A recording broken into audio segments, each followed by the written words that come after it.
The war room of the Velkorian cruiser had never been so quiet. Commander Thexral sat motionless on his throne, his four compound eyes staring at nothing. The stories Vorik had told played through his mind again and again. Arcturus Station, Hydera Colony, 42 humans against 200, 12 humans against 3,000. The numbers did not matter. Director Palix, the Dravosi executive, shifted nervously in his holographic projection. The blue of his skin had faded to an unhealthy gray. He had come here expecting to hire mercenaries for a simple job. He had not expected to hear horror stories about the creatures he wanted eliminated. "Surely you are exaggerating," he said, though his voice lacked conviction. "These are just stories, propaganda designed to frighten enemies." Vorik turned his mechanical eye toward the hologram, the lens focused with an audible click. "Director, I have scars on my body from human weapons. I have buried friends who died fighting humans. I have personally witnessed things that my mind still refuses to fully accept. These are not stories. This is documented history." Director Palix swallowed hard. "Then use more force. Orbital bombardment. Destroy the entire moon if you have to. My consortium will pay for the damages." "That was tried," Vorik said. "The Tethran Empire attempted to destroy a human colony from orbit, rather than risk ground combat. The humans had already evacuated to bunkers deep underground. When the bombardment ended, they emerged and captured the Tethran ground survey team that came to assess the damage." He pulled up one final set of images on the holographic display. "Then they used the captured soldiers to send a message to the Tethran homeworld. The message explained, in detail, what would happen if the Empire ever attacked human settlements again. The Tethran government apologized formally and signed a permanent non-aggression treaty within the month." Commander Thexral finally stirred. He leaned forward in his throne and studied the reconnaissance images of the human outpost on Kepler 7b. 30 soldiers. Such a small number. It seemed almost absurd that his 500 warriors should fear them. But then he noticed something that Vorik had not mentioned. Several of the humans in the images were smiling.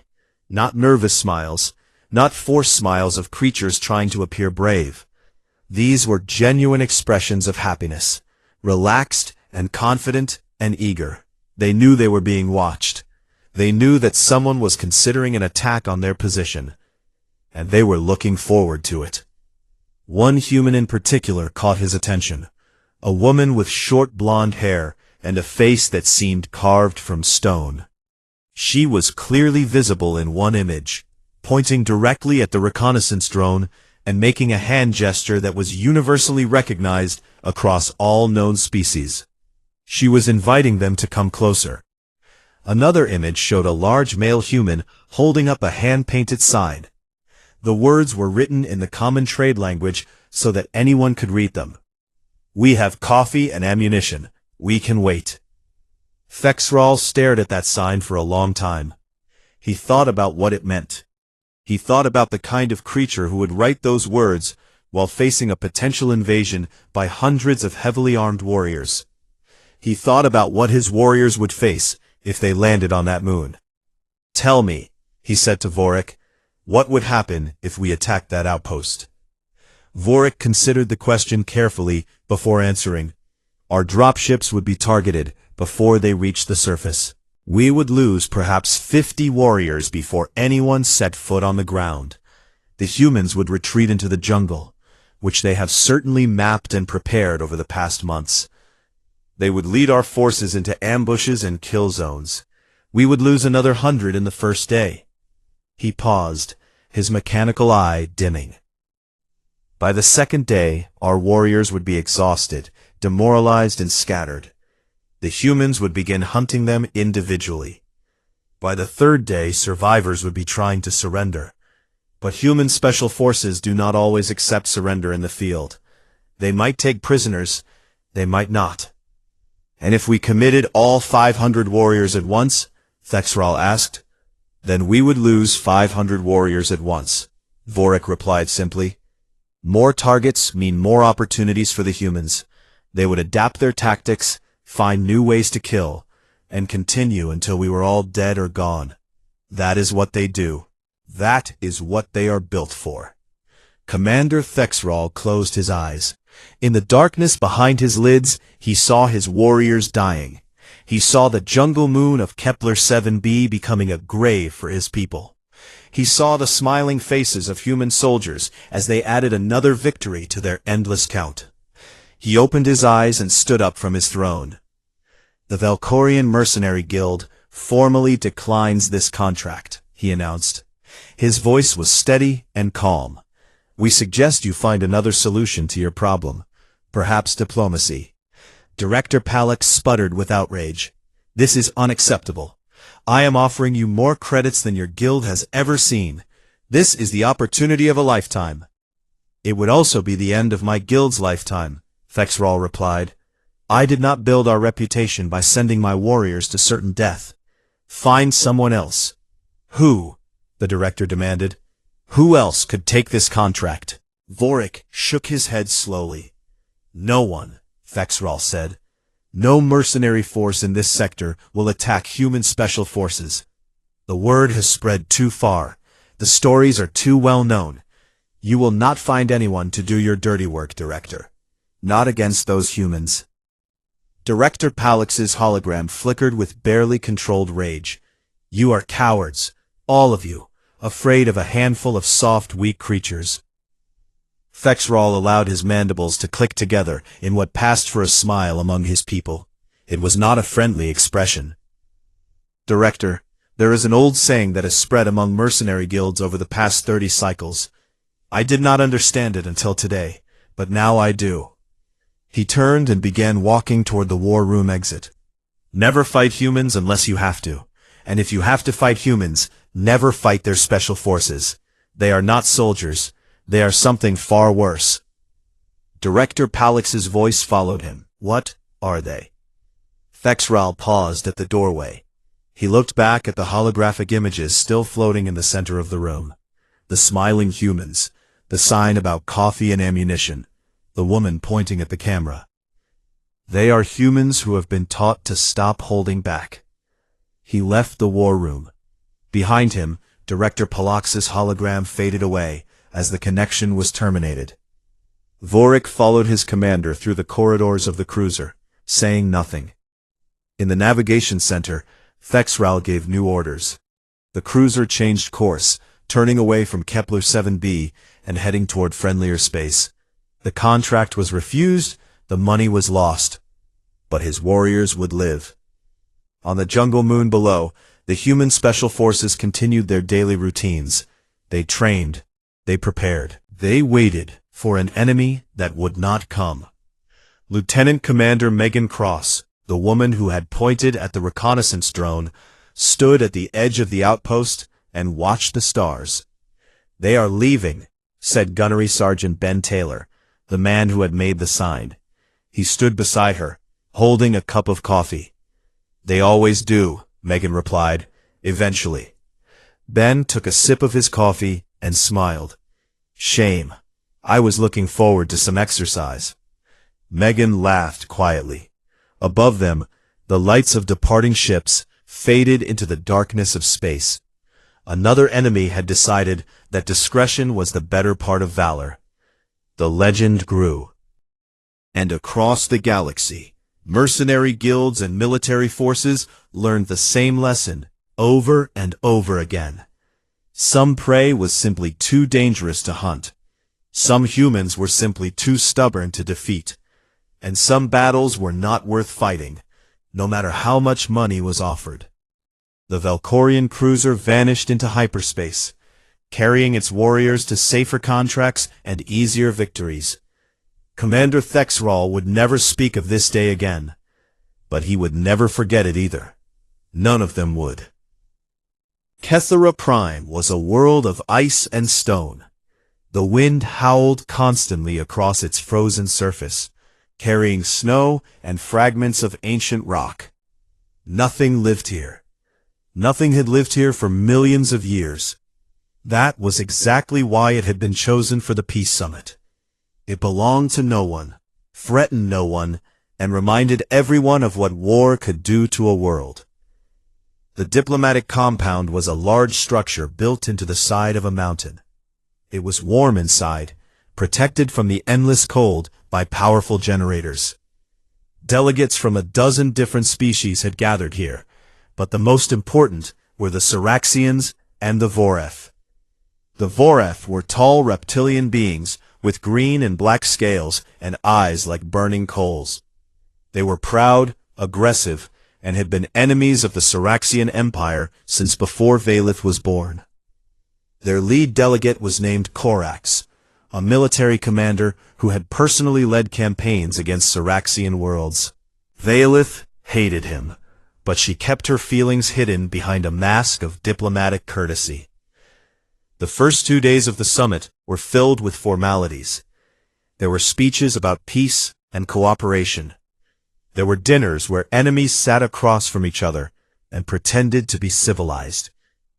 There were private meetings where the real negotiations happened, away from the eyes of the other species. Daniel Cole attended all of these events. He stood in the background, silent and still, watching everything. Valith's guards mocked him openly, calling him the human statue, and laughing at his simple weapons and plain clothing. Daniel never responded to their insults. He simply continued to watch. On the third night, Valith found herself unable to sleep again. The negotiations were not going well. Corax was being difficult, rejecting every proposal she made, demanding concessions that would humiliate the Siraxian Empire. She was beginning to suspect that the Voreth did not want peace at all. They wanted to make her fail so they could blame the Siraxians for the collapse of the summit. She walked through the corridors again, seeking the quiet of the observation room. And once again, Daniel Cole was there. This time, she did not hesitate to sit down across from him. "Do you ever sleep, human?" Daniel smiled slightly. "When I can, but there is a lot to watch here, a lot to listen to." Valith frowned. "What do you mean?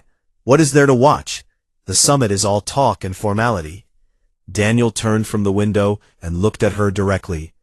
"That is what most people see. But underneath the talk, there is something else happening, something dangerous." Valith leaned forward. Her curiosity sparked despite herself. "Explain." Daniel was quiet for a moment, choosing his words carefully. "I have been watching the Voreth delegate Corax. He is not here to make peace. His body language tells me that he has already decided to reject your proposals. He is going through the motions, waiting for the right moment to walk away from the table." Valith felt a cold knot form in her stomach. "How can you know this from body language?" "Humans learn to read others very carefully," Daniel said. "We do not have claws or fangs or great strength, so we learn to watch faces, to study movements, to listen to what people do not say. It is how we survive." He continued. "Corax has been receiving encrypted transmissions from his homeworld every night. I have been tracking the signals. He does not know this, but I have been watching his communication patterns since we arrived." Valith stared at him. "You have been spying on the Voreth delegation?" "I have been gathering information," Daniel corrected. "There is a difference. Spying implies secrecy and deception. I am simply paying attention to things that others ignore." Valith did not know whether to be impressed or alarmed. "What do these transmissions tell you?" Daniel leaned back in his chair. "I cannot read the content. They are heavily encrypted. But I can see the pattern. Every night, Corax receives a message. Every morning, his behavior changes slightly. He becomes more aggressive, more confrontational. Someone back on the Voreth homeworld is giving him instructions. They are telling him to sabotage the summit." Valith's minds raced. If Daniel was right, then everything she had been doing was pointless. The Voreth had never intended to make peace. They had come here to create a failure they could blame on the Siraxians. Tomorrow, Daniel continued, Corax is going to reject your proposal on the border colonies. He is going to accuse your empire of planning secret military strikes during the ceasefire talks. He will be loud and dramatic about it. He will try to make it seem like you are the aggressors, the ones who cannot be trusted. Vaylith felt anger rising in her chest. This is outrageous. We have done nothing wrong. Our fleet is positioned defensively, as agreed. I know, Daniel said calmly, and that is your advantage. Corax expects you to be surprised, to react emotionally, to make mistakes. But if you are prepared, you can turn his attack against him. Vaylith studied the human's face. There was no arrogance there, no desire for praise or recognition. He was simply stating facts, offering her tools she could use. Why are you telling me this? She asked. Why not tell the delegation directly? You could claim credit for this intelligence. Daniel shook his head. I am not here for credit. I am here to keep you safe and help you succeed. Those are my orders, and they happen to match what I believe is right. The galaxy does not need another 40 years of war. If I can help prevent that, I will. Vaylith was silent for a long moment. She had spent her entire life surrounded by warriors and politicians, beings who always wanted something, who always had hidden motives. Daniel Cole seemed different. He seemed genuine. But could she trust him? Could she trust a human, a member of a species she had dismissed as weak and useless? She made her decision. Tell me everything you have observed, every detail, no matter how small. If Corax is going to attack tomorrow, I want to be ready. Daniel nodded and began to speak. He talked for nearly an hour, describing things Vaylith had never noticed. The way Corax touched his face when he was lying, the subtle signals between the Voreth guards, the patterns in their movements that suggested they were preparing for something more than diplomacy. By the time he finished, Vaylith saw the summit in an entirely new way. She saw the invisible war happening beneath the surface, the battle of information and perception that she had been losing without even knowing it. You see all of this, she said softly, and yet you stand in the corner like you are nothing. You let my guards mock you. You let everyone dismiss you. Daniel smiled again, and this time there was something sharp in it. That is the idea, Your Highness. The threat you see is the threat you prepare for, but the threat you dismiss, that is the one that gets close. Vaylith stood and looked down at the human who had just changed everything she thought she knew.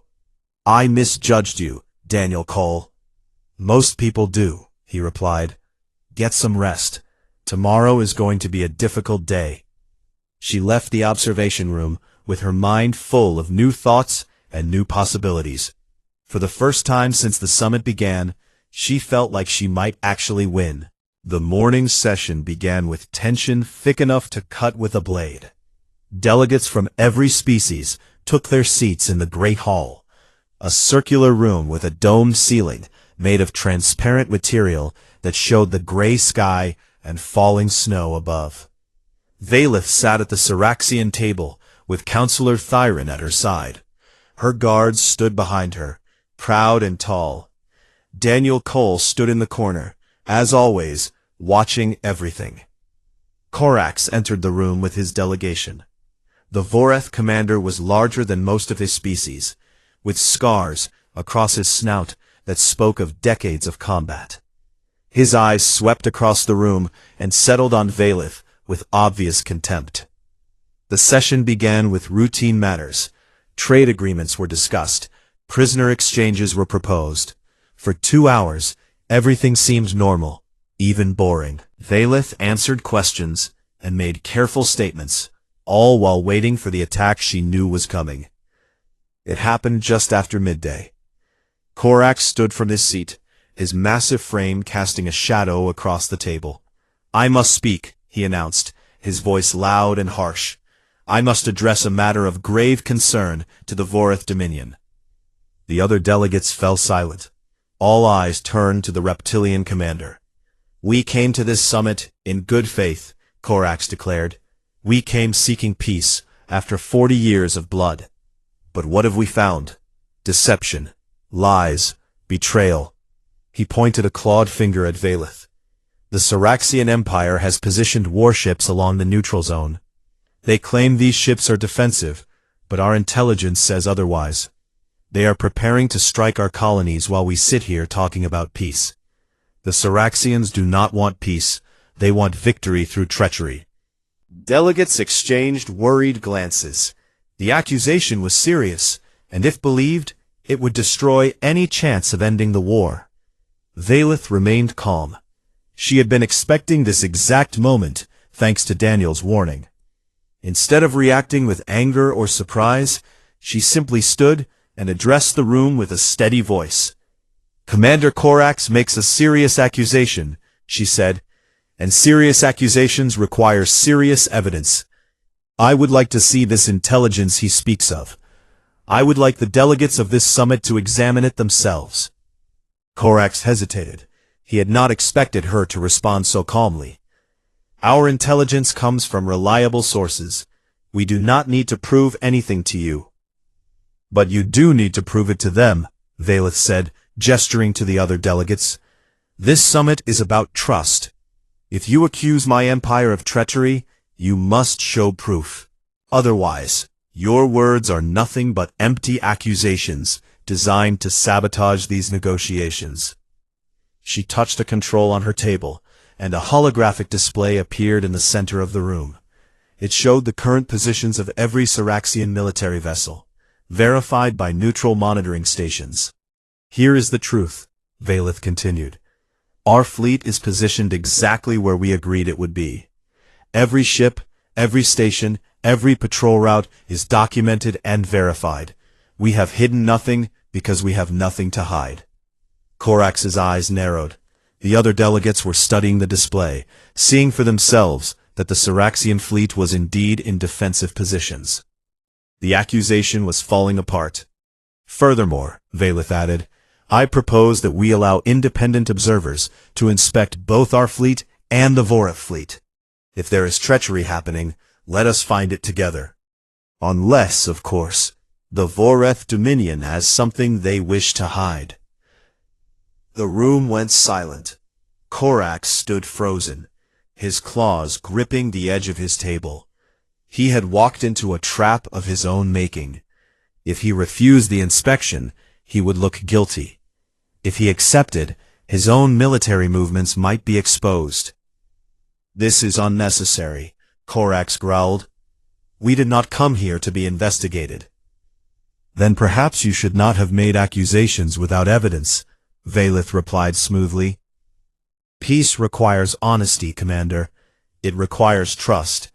If you cannot offer these things, then perhaps you should explain to everyone here why you really came to this summit."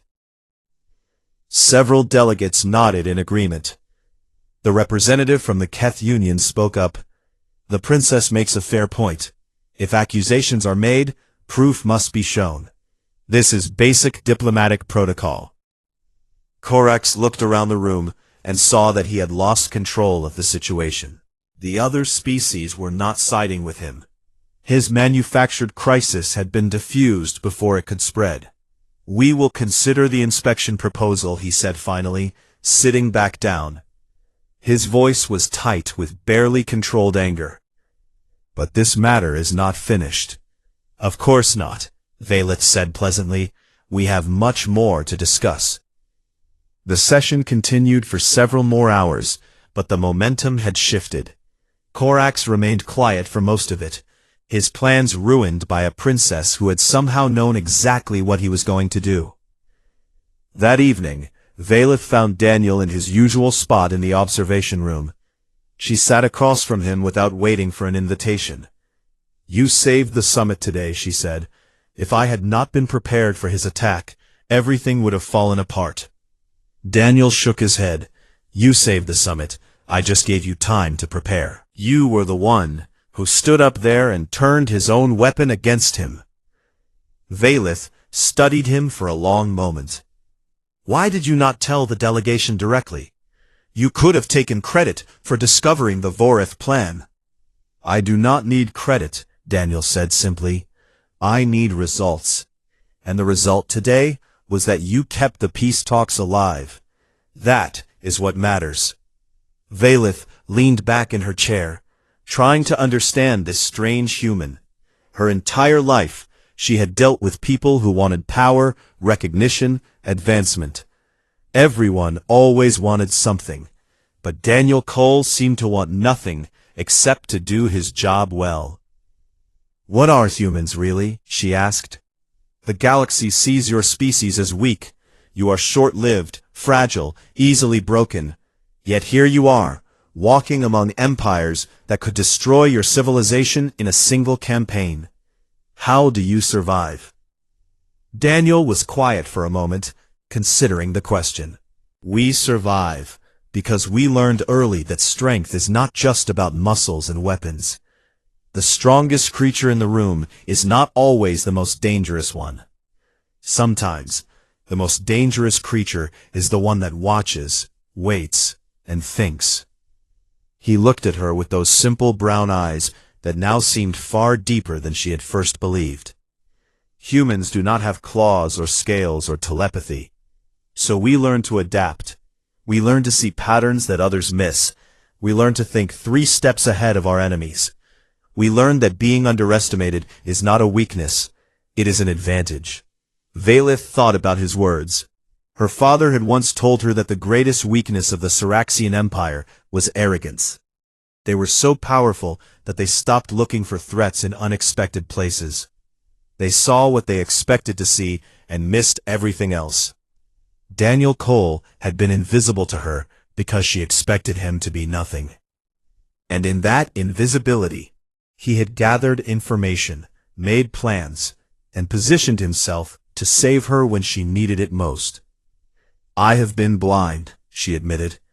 I looked at you and saw only what I expected to see. Daniel smiled slightly. Most species do. Humans just learn to use that. A soft chime interrupted their conversation. Daniel glanced at a small device on his wrist, and his expression changed immediately.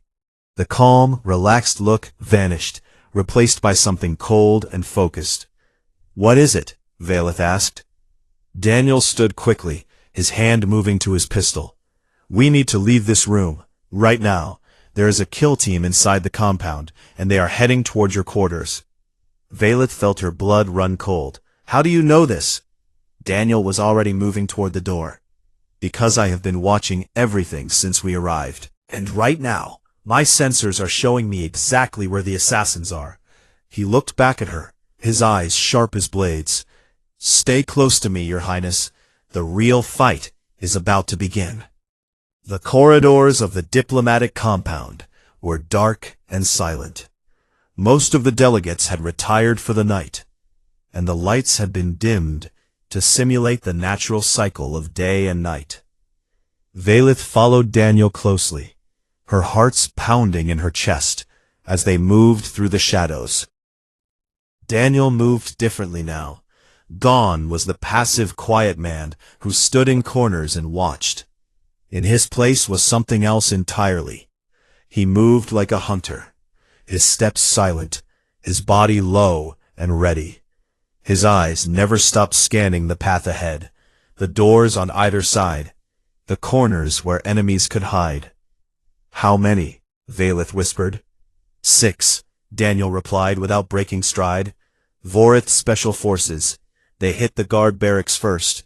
Your soldiers did not have time to raise an alarm. Valith felt a terrible weight settle on her shoulders. My guards are dead? Yes.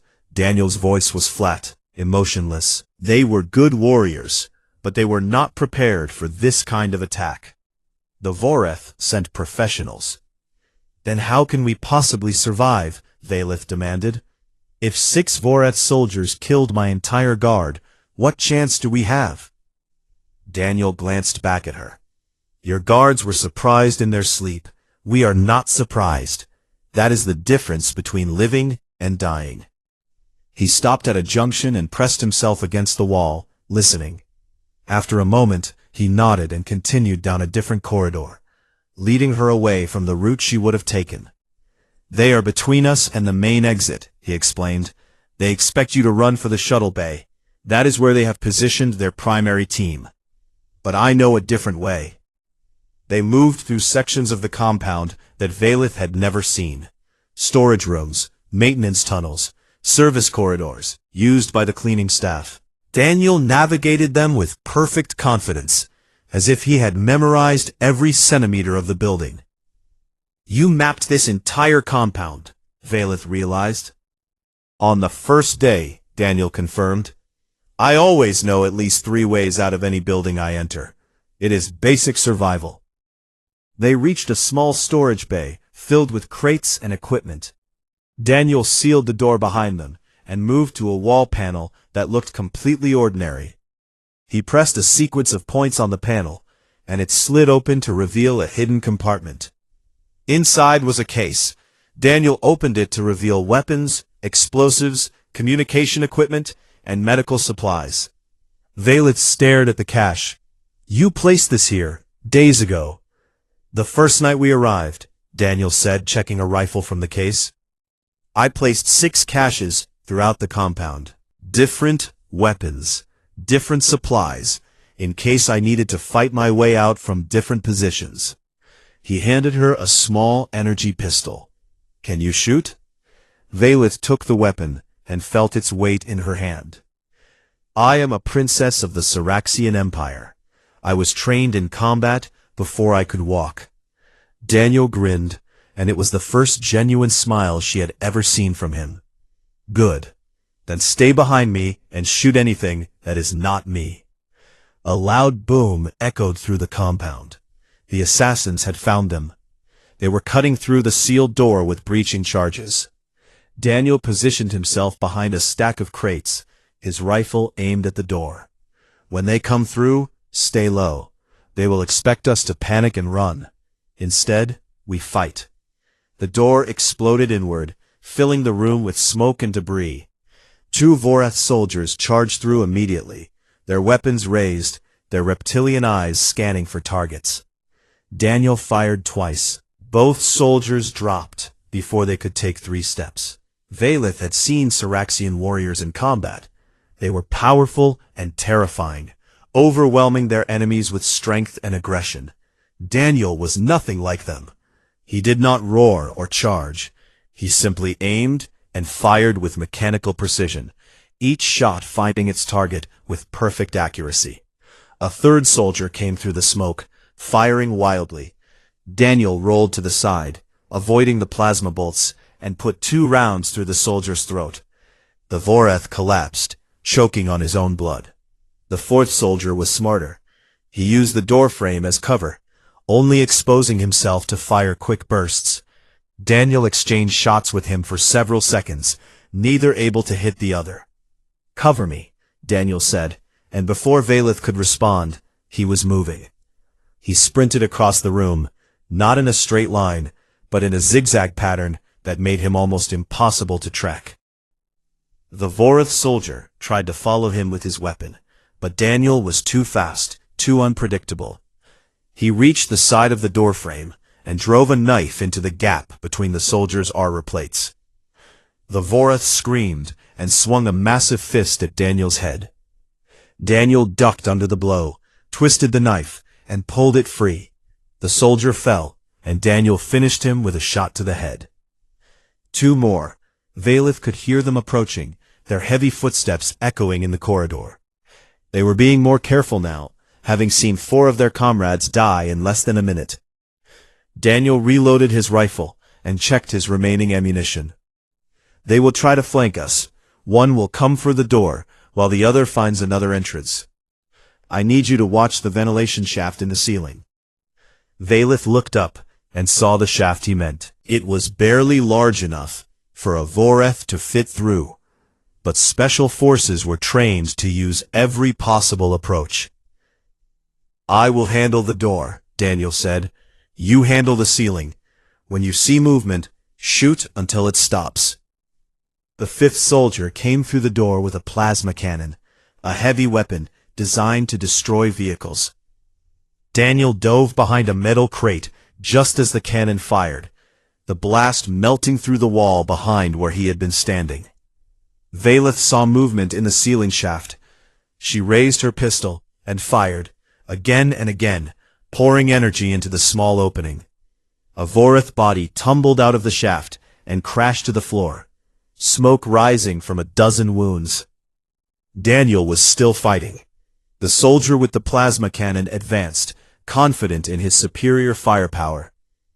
But the cannon was slow to recharge between shots, and Daniel had counted the timing perfectly. He rose from cover, just as the soldier was preparing to fire again, and put 3 rounds into the Vorith's face. The soldier fell backward, and silence filled the room. Daniel stood in the center of the carnage, breathing hard. His left shoulder was bleeding, where a plasma bolt had grazed him. His face was covered in soot and sweat. But he was alive, and so was she. Vaylith lowered her weapon, her hands trembling. "You are injured." "I have had worse," Daniel said, though his voice was tight with pain. He looked at her and nodded, with something that might have been respect. "You did well. That last soldier would have killed us both if you had hesitated." Vaylith crossed the room to him. Without thinking, she caught his arm as he swayed slightly. "You saved my life. All those warriors, and you killed them alone." Daniel leaned against a crate, letting her support some of his weight. "Not alone. That makes it a team effort." She looked at his wound, then at his face. The simple brown eyes that she had once dismissed as empty were now filled with exhaustion and pain, but also with something else: determination, purpose, an absolute refusal to give up. "Who are you really, Daniel Cole?" she whispered. He smiled weakly. "Just a human. Nothing special. Just someone who learned that being underestimated is the greatest weapon of all." Alarms began to sound throughout the compound. The other delegates were waking up, realizing that something terrible had happened. Help would come soon. But Vaylith already knew that she owed her life to a human she had called useless, and she would never forget it. Princess Vaylith of the Saraxian Empire stood in the docking bay, with her arms crossed and her silver eyes filled with disappointment. She had been waiting for 20 minutes, and her patience was running thin. The diplomatic vessel from Earth had finally arrived, and she watched as the boarding ramp lowered with a soft hiss of pressure. She was expecting a warrior. The humans had promised to send their best escort for her protection during the peace summit on Cathara Prime. This was supposed to be an important mission. The Saraxian Empire and the Vorith Dominion had been killing each other for 40 years, and this summit was the first real chance at peace. Vaylith was one of the lead negotiators, chosen by her father, the Emperor himself. So when Daniel Cole walked down the ramp, Vaylith felt her heart sink. He was average height for a human, which meant he was a full head shorter than most Saraxian males. He had brown hair cut short and simple brown eyes that seemed to hold no fire, no intensity. He wore plain tactical clothing, with no decorations, no medals, no symbols of rank or achievement. There was a simple pistol at his hip, and a small bag over his shoulder. That was all. Vaylith turned to her advisor, Counselor Thyron, and spoke in their native language, so the human would not understand. "This is what they send us? This is their finest warrior? He looks like someone who repairs heating systems."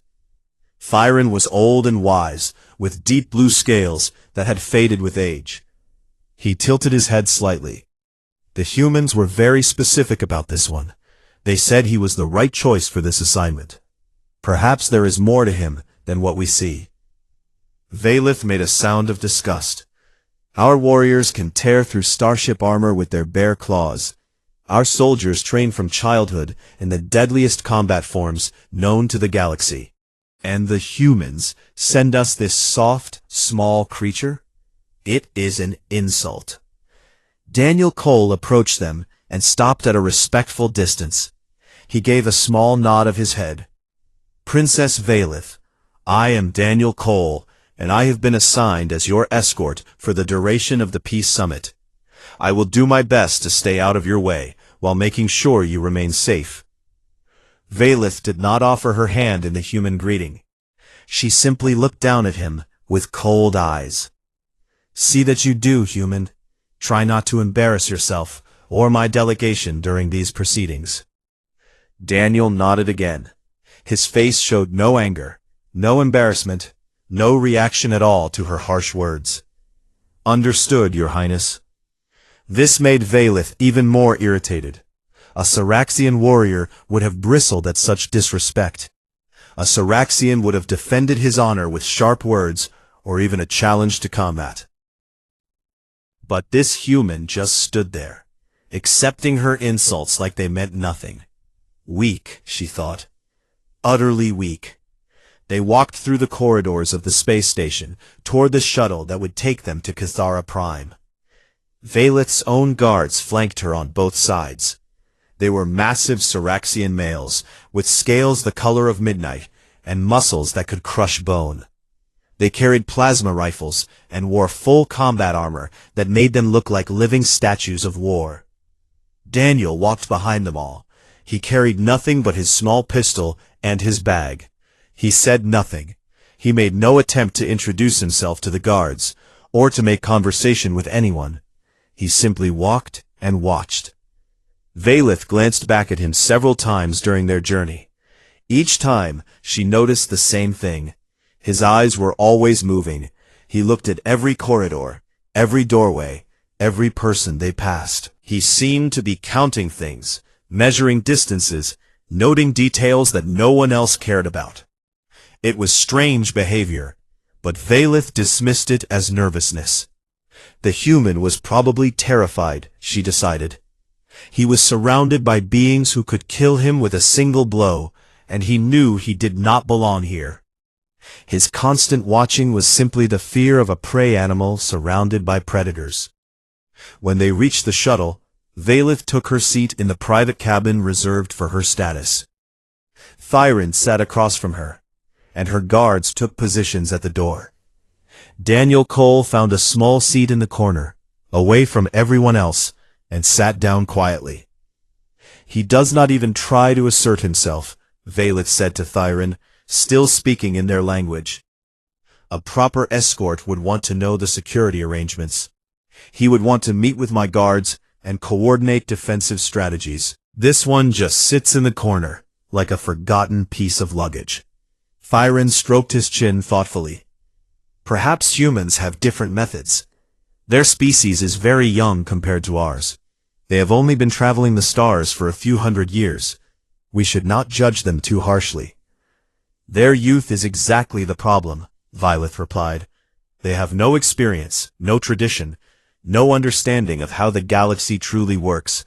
They are children playing at being a spacefaring civilization." The shuttle launched, and Vaylith watched through the window as the stars streaked past. Cathara Prime was 3 days away, and she would have to endure this human's presence for the entire journey. She decided to ignore him completely.